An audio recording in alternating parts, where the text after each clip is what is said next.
बातमी अवकाळी पावसासंदर्भात। अमरावतीत अवकाळीसह गारपिटीचा फटका बसलेला आहे। अमरावतीच्या धामणगाव तालुक्यातल्या देवगाव आणि तळेगाव दशासर या परिसरात गारपीट झालेली आहे। यामुळे रब्बी पिकांसह भाजीपाला आणि फळबागांचं मोठं नुकसान झालेलं आहे। त्यामुळे शेतकऱ्यांवर पुन्हा एकदा अस्मानी संकट कोसळलेलं आहे। धामणगाव रेल्वे तालुक्याला शनिवारी दुपारच्या सुमारास गारपिटीचा प्रचंड फटका बसलेला आहे। गारपिटीमुळे आणि अवकाळी पावसामुळे रब्बी पिकांसह भाजीपाला तसंच फळबागांचं मोठं नुकसान झालेलं आहे। या अवकाळी पावसामुळे शेतकरी हवालदिल झालेले आहेत।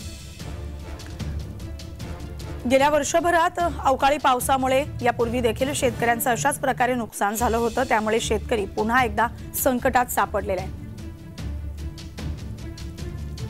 आमचे प्रतिनिधी सुरेंद्र आकोडे आपल्या सोबत दूरध्वनीवरून जोडले गेले आहेत।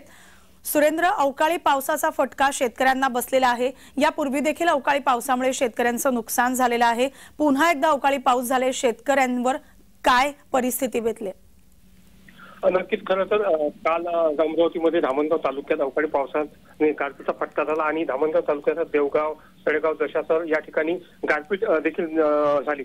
या गारपीटमुळे रब्बी पिकाचं, भाजीपाल्याचं आणि फळबागाचं मोठ्या प्रमाणात नुकसान झालं आहे। शेतकऱ्यांवर पुन्हा एकदा आसमानी संकट जे आहे ओढावलं आहे।